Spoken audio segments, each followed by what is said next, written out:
17,500 ਲੋਕ so far middle East ਨੂੰ ਛੱਡ ਕੇ, ਅਮਰੀਕੀ ਸਿਟੀਜ਼ਨ ਉਹ ਛੱਡ ਕੇ ਜਿਹੜੇ ਉਹ ਆ ਚੁੱਕੇ ਹੈਗੇ ਆ। ਡਿਲਨ ਜੌਨਸਨ ਇਹ ਯੂਐਸ ਸਟੇਟ ਡਿਪਾਰਟਮੈਂਟ ਦੇ ਅਧਿਕਾਰੀ ਆ। ਉਹਨਾਂ ਨੇ ਇਹ ਜਿਹੜਾ ਉਹ ਦੱਸਿਆ ਵੀ 17,500 ਅਮਰੀਕਨਜ਼ ਯੂਐਸ ਦੇ ਵਿੱਚ ਫਰਵਰੀ 28 ਤੋਂ ਬਾਅਦ ਹੁਣ ਤੱਕ ਆਏ ਆ। ਤੇ ਕਹਿੰਦੇ ਮੰਗਲਵਾਰ ਨੂੰ ਹੀ 8,500 ਲੋਕ ਉਹਨਾਂ ਚੋਂ ਇੱਕੋ ਦਿਨ ਦੇ ਵਿੱਚ ਆਏ ਆ। ਇਹ ਜਿਹੜਾ ਪਤਾ ਲੱਗ ਰਿਹਾ ਮਿਡਲ ਈਸਟ ਦੇ ਵਿੱਚ ਜਿਹੜੇ ਲੋਕ ਫਸੇ ਆ, ਕੁਝ ਦੁਬਈ ਦੇ ਵਿੱਚ, UAE ਦੇ ਵਿੱਚ, ਅਬੂ ਧਾਬੀ 'ਚ, ਉਹ ਲੱਖਾਂ ਹੀ ਡਾਲਰ ਪ੍ਰਾਈਵੇਟ ਜੈਟਸ ਵਾਲਿਆਂ ਨੂੰ ਦੇਣ ਨੂੰ ਰਾਜੀ ਨੇ ਵੀ ਭਾਈ ਸਾਡੇ ਕੋਲ ਲੱਖਾਂ ਹੀ ਡਾਲਰ ਲੈ ਲਓ ਤੇ ਸਾਨੂੰ ਕਿਸੇ ਤਰੀਕੇ ਇੱਥੋਂ ਕੱਢ ਦਿਓ, ਸਾਨੂੰ ਸਾਡੇ ਮੁਲਕ ਤੱਕ ਜਿਹੜਾ ਉਹ ਪਹੁੰਚਾ ਜਿਹੜਾ ਉਹ ਦਿਓ। ਸੋ ਇਹ ਹੁਣ ਚੀਜ਼ ਚੱਲ ਰਹੀ ਆ। ਉਧਰ ਮਾਗਾ ਦੇ ਵਿੱਚ ਕੌਨਫਲਿਕਟ ਜਿਹੜਾ ਇਹਨਾਂ ਦਾ, ਦਰਾਰਾਂ ਜਿਹੜੀਆਂ ਉਹ ਵੱਧ ਰਹੀਆਂ ਆ।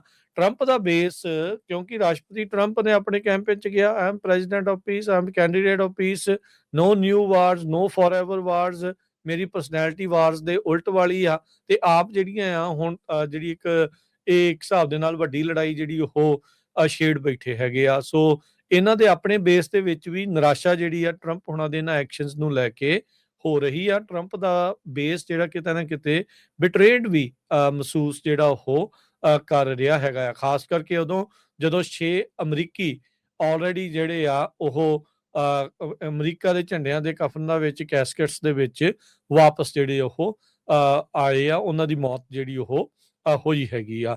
ਉਧਰ ਇੰਡੀਆ ਨੇ ਹੁਣ ਇੰਡੀਆ ਵੀ ਇਸ ਗੱਲ ਤੋਂ ਐਂਗਲ 'ਚ ਆ ਗਿਆ ਨਾ, ਜਿਹੜਾ ਉਹਨਾਂ ਦਾ ਆਇਰਿਸ ਡੀਨਾ ਜਿਹੜਾ ਵਾਰਸ਼ਿਪ ਸੀਗੀ ਈਰਾਨ ਦੀ, ਉਹ ਉੱਥੇ ਪਹੁੰਚੀ ਹੋਈ ਸੀ।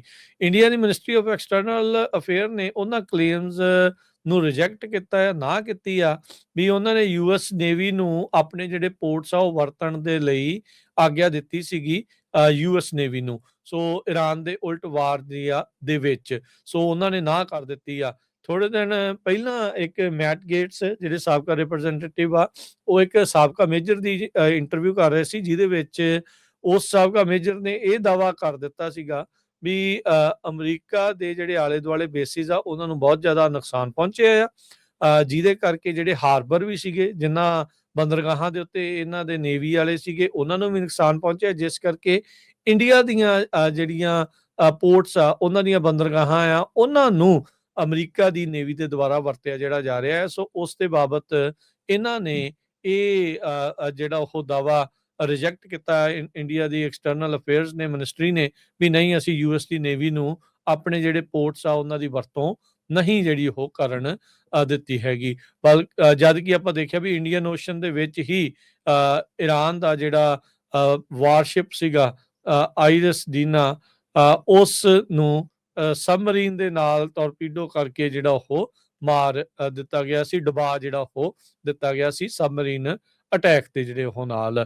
ਸੋ ਲਗਾਤਾਰ ਜਿਹੜਾ ਹਰਜੋਤ ਸਿੰਘ ਜੀ ਇਸ ਦੇ ਵਿੱਚ ਚੀਜ਼ਾਂ ਅਨਫੋਲਡ ਹੋ ਰਹੀਆਂ ਆ, ਚੀਜ਼ਾਂ ਜਿਹੜੀਆਂ ਆ ਉਹ ਵੱਧ ਰਹੀਆਂ ਆ। ਈਰਾਨ ਦੇ ਦੁਆਰਾ ਖਾਸ ਕਰਕੇ ਆ ਜਿਹੜੀ ਹੁਣ ਟਰਕੀ ਵਾਲੇ ਪਾਸੇ ਨੂੰ ਮਿਜ਼ਾਈਲ ਜਿਹੜੀ ਸੁੱਟੀ ਗਈ ਸੀ, ਉਸ ਨੂੰ ਲੈ ਕੇ ਵੀ ਜਿਹੜੀ ਸਿਚੁਏਸ਼ਨ ਐਸਕਲੇਟ ਜਿਹੜੀ ਉਹ ਹੋ ਜਾਣੀ ਸੀਗੀ ਜੇ ਉਹ ਟਰਕੀ ਦੇ ਉੱਤੇ ਇਸ ਦਾ ਕਹਿ ਲਓ ਵੀ ਮਿਜ਼ਾਈਲ ਜਿਹੜੀ ਉਹ ਡਿੱਗ ਜਾਂਦੀ, ਤਾਂ ਫਿਰ ਉਹ ਨਾਟੋ ਦੇ ਉੱਤੇ ਹਮਲੇ ਦੇ ਤੌਰ ਦੇ ਉੱਤੇ ਉਸ ਨੂੰ ਦੇਖਿਆ ਜਿਹੜਾ ਉਹ ਜਾਣਾ ਸੀ। ਸੋ ਰੀਜਨਲ ਕੌਨਫਲਿਕਟ ਜਿਹੜਾ ਇਸ ਟਾਈਮ ਲਗਾਤਾਰ ਵੱਧ ਰਿਹਾ ਆ, ਚੱਲ ਰਿਹਾ ਆ, ਤੇ ਸੀਜ਼ ਫਾਇਰ ਦੀ ਅਜੇ ਕੋਈ ਸੰਭਾਵਨਾ ਜਿਹੜੀ ਉਹ ਨਜ਼ਰ ਨਹੀਂ ਆ ਰਹੀ ਹੈਗੀ।